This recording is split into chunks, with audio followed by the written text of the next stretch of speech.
अरे कमलेश बाबू, आज आपको ही याद कर रहा था और देखो आपने फ़ोन भी कर दिया। कहिए क्या हाल है। लगता है अब दिल्ली जाकर हमें भूल ही गए हैं, तभी तो अपना घर भी बेचने का विचार कर रहे हैं। रमेश जी ने जैसे ही कमलेश जी से ये सब कहा, वो आंखें फाड़ फ़ोन को ऐसे घूरने लगे मानो कोई ऐसी बात हो गई हो जो कभी उन्होंने सपने में भी ना सोचा हो। ये आप क्या कह रहे हैं रमेश बाबू? मैं तो आप सबका हाल पूछने को फ़ोन किया था और जानना चाहता था मेरे बच्चे मतलब मेरे पेड़ पौधे सब ठीक तो हैं ना। मैं तो अपने घर आने की सोच रहा था, पर आपकी बातें सुन मेरा सिर घूमने लगा। सब सच बताइए, क्या बात हो गई? आश्चर्यचकित कमलेश जी पूछे। ये आप क्या कह रहे हैं कमलेश बाबू? आपके घर में तो कुछ दिन पहले से लोग रह रहे हैं। सुनने में तो यही आया, आप घर बेचकर अब दिल्ली में ही रहने वाले हैं। लगता है आपके बेटे ने आपको कुछ बताया नहीं। चलिए फिर कभी बात करता हूँ। पोते पोती को बस स्टॉप से लाने का समय हो गया है, कह रमेश जी ने फ़ोन रख दिया।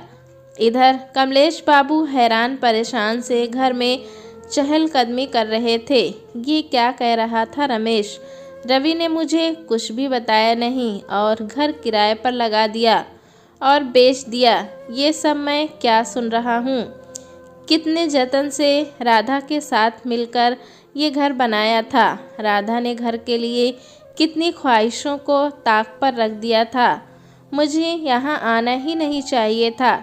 ये सब सोचते सोचते उन्हें यहाँ आने से पहले की बातें एक एक कर याद आने लगी।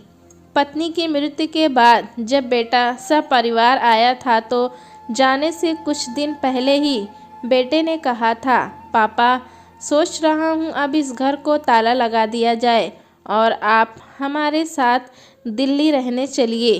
अब माँ भी नहीं है तो यहाँ आप अकेले कैसे रहेंगे? हम दोनों पति पत्नी का काम है, आपके पास यहाँ रहना मुनासिब नहीं होगा, इसीलिए आप हमारे साथ चल कर रहिए।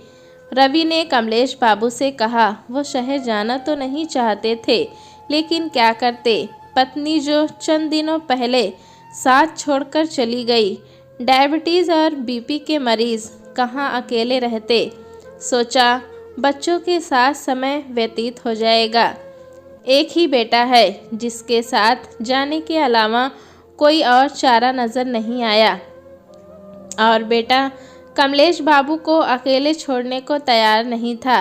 कमलेश बाबू अपने कपड़े, दवाइयाँ और साथ में धर्मपत्नी की तस्वीर साथ लिए उत्तर प्रदेश के एक ज़िले से निकलकर दिल्ली चल दिए।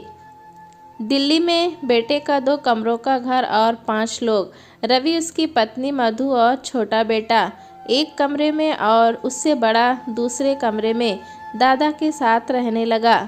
कुछ ही दिन हुए थे। कमलेश बाबू को बहुत कोशिशों के बाद भी यहाँ मन नहीं लग रहा था। अपने यार दोस्तों के साथ कॉलोनी में रहने की आदत, उनके साथ बैठकर अपने दुख सुख कहना, पत्नी की आती याद, इन सब से कमलेश बाबू दुखी रहने लगे थे। वो वापस अपने शहर जाना चाहते थे। आज यही सोचकर हाल समाचार लेने को रमेश जी को फ़ोन किए और साथ ही ये बताने को कि अब वो वहीं रहने आना चाहते हैं। पर रमेश जी की बात सुन वो परेशान हो गए। शाम को ऑफिस से जब बेटा वापस आया तो उसे अपने पास बुलाए और बोले, बेटा मैं वापस उस घर में जाना चाहता हूँ जहाँ तुमने ताला लगवा दिया था।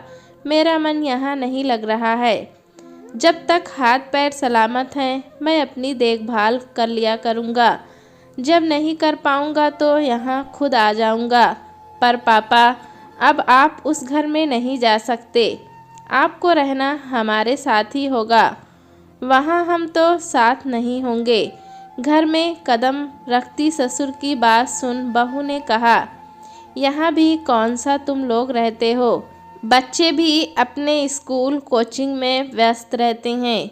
एक काम वाली आती है, वो खाना पीना दवा दे जाती है। तुम दोनों कौन सा मेरे साथ ही रहते हो। कमलेश बाबू क्षोभ व्यक्त करते हुए बोले, ये कैसी बात कर रहे हैं आप पापा। हम दोनों सुबह और रात सशरीर आपके साथ तो होते हैं, पर पूरे दिन हम कैमरे से आपको देखकर तसल्ली करते रहते हैं कि आप ठीक हैं। फिर कमला भी तो आपका पूरा ध्यान रखती है। उधर जाने के बाद आप बिल्कुल अकेले हो जाएंगे। रवि ने कहा, ये बोलो ना बेटा, अब उस घर पर मेरा कोई अधिकार ही नहीं रहा। तुमने उसे बेचने की पूरी तैयारी कर ली है, घर भी किराए पर लगा दिया है। कमलेश बाबू गुबार निकालते हुए बोले, ओहो, तो आपको पता चल ही गया। चलिए फिर हम कागज़ पर आपके दस्तखत भी ले लेते हैं, ताकि बाकी की कार्रवाई की जा सके। रवि ने पत्नी को आवाज़ देकर बोला, ज़रा वो पेपर ले आना। रवि पिता के पास बिना किसी झिझक के ढीठ की तरह बैठ गया। मधु कागज़ लेकर आई और कमलेश बाबू के सामने रख दिया। कागज़ देखते कमलेश बाबू कभी बेटे बहू को देखते तो कभी कागज़ को। वो एक वृद्ध आश्रम का कॉल था। ये सब क्या है? कमलेश बाबू ने पूछा। पापा, हम घर बेच नहीं रहे, बस उसे किराए पर लगा दिया है। एक चाबी वहाँ मनोज अंकल के पास रहती थी ना, उन्होंने ही सुझाव दिया। बेटा, घर में तुम लोग ताला लगाकर चले गए हो। जानता हूँ तुम लोगों के पास अपने लिए पर्याप्त पैसे हैं, किराए की ज़रूरत नहीं है। होती पर एक सुझाव है मेरा, ये घर किराए पर लगा दो और जो भी किराया आएगा, राधा भाभी अक्सर जिस वृद्धाश्रम जाकर सबकी सेवा किया करती थी, वहाँ दान दे दो। भाभी को अच्छा लगेगा और घर पर ताला भी नहीं लगा रहेगा। मैं किसी पहचान वाले से बात करता हूँ अगर तुम बोलो तो, पर तेरा अड़ियल बाप न मानेगा, ये भी सोच लेना। बस पापा, हमने माँ की खुशी के लिए ये सब किया, आपको तो हम कभी अकेले रहने नहीं देंगे, ये मेरा खुद से वादा है। अब जहाँ नौकरी कर रहा हूँ, रहना तो वहीं होगा। उस घर पर आपका ही अधिकार है। वो घर कल भी आपका ही था, आज भी आपका ही है। उस पर लगा ताला भी आपका और चाबी भी आपकी। आप नहीं बेचना चाहते तो हम ऐसा क्यों करेंगे?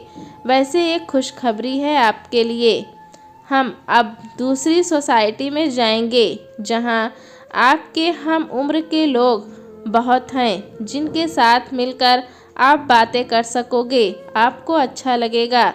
वैसे आपको बिना बताए सब निर्णय लिया, उसके लिए सॉरी। रवि कमलेश बाबू से बोला, मैं भी ना जब से रमेश से बातें किया तब से ना जाने क्या क्या सोच लिया था। अब मुझे कोई आपत्ति नहीं है बेटा। मेरी राधा की खुशी जिसमें, मैं भी उसमें खुश रहूँगा। कहते हुए कमलेश बाबू ने बेटे को गले से लगा लिया। कमलेश बाबू को अपनी गलती का एहसास हुआ कि उनको अपने बेटे पर विश्वास रखना चाहिए था। उन्होंने दूसरों की बात पर विश्वास कर गलती की। खैर, उनको अपने बेटे से जो गिले शिकवे थे दूर हो गए। आजकल का समय ऐसा आ गया है, हम गैरों की बात सुन जल्दी आवेश में आ जाते हैं और अपनों पर ही शक करने लगते हैं। ज़रूरी नहीं हर बार हमारी संतान ही गलत ही हो, कभी उनका भरोसा भी कर लेना चाहिए और एक तरफ किसी की बात सुनकर विश्वास नहीं करना चाहिए। बहुत बार हम एक तरफ की बात सुन विश्वास कर लेते हैं और पूरी सच्चाई जानने की कोशिश नहीं करते। हमें पहले पूरी सच्चाई जाननी चाहिए, उसके बाद ही कोई कदम उठाना चाहिए। दोस्तों, कहानी कैसी लगी हमें कमेंट में ज़रूर बताएं। चैनल पे नए हैं तो एक लाइक और सब्सक्राइब करना ना भूलें।